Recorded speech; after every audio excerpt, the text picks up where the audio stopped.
صحابہ کرام رضی اللہ تعالی عنہم کی جماعت میں ایک نمایاں شخصیت سیدنا خالد بن ولید رضی اللہ تعالیٰ عنہ کی ہر مارکے میں بڑھ چڑھ کر حصہ لیا، اور نیت اور ارادہ یہ ہوتا تھا کہ میں جام شہادت نوش کروں، جب میری موت آئے تو اللہ مجھے شہادت سے نوازے۔ لیکن خدا کی مرضی ہے، اللہ کے نبی نے لقب سے نوازا تھا سیف اللہ، یہ اللہ کی تلوار ہے، اور اللہ کی تلوار کبھی ٹوٹا نہیں کرتی۔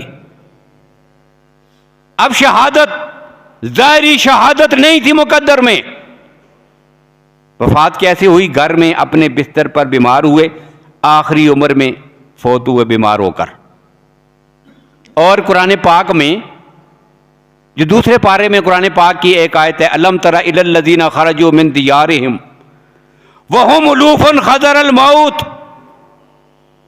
کچھ لوگوں کا قرآن پاک نے ذکر کیا اپنے گھروں سے نکلے، کئی ہزار تھے،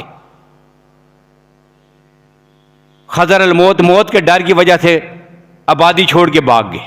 کوئی بیماری آ گئی، طاعون پھیلا، کوئی وبا پھیل گئی، موت کے ڈر کی وجہ سے نکل کھڑے ہوئے، مر جائیں گے، یہاں ٹھہرے تو مر جائیں گے۔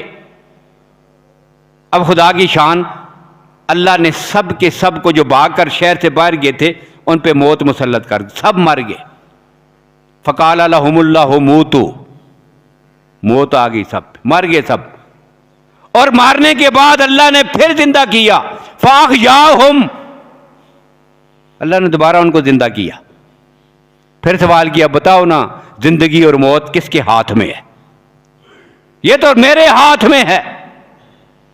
اب یہ جو آیت ہے قرآن پاک کی دوسرے پارے میں سورہ بقرہ کی، اس کی تفسیر میں مفسرین نے سیدنا خالد بن ولید رضی اللہ تعالیٰ عنہ کا یہ واقعہ لکھا ہے کہ آخری وقت ہے، بیمار ہیں اپنے بستر پر، اور آخری وقت ان کے یہ جملے تھے کہ دنیا کے بزدلوں کو خالد بن ولید کا پیغام پہنچا دو، اگر موت میدان جہاد میں جا کر اللہ کی راہ میں لڑنے سے آتی ہوتی، خالد کب کا مر چکا ہوتا۔ میں ہر جنگ میں شہادت کی تمنا لے کر آگے آگے بڑھتا رہا، لیکن مجھے موت شہادت کی نہیں آئی ہے، آج میں اپنے بستر پر دنیا سے جا رہا ہوں۔ اس لیے جس طرح اللہ نے موت لکھی ہے اسی طرح آئے گی، ہمارے ڈرنے اور بزدلی دکھانے سے کوئی فرق نہیں پڑے گا۔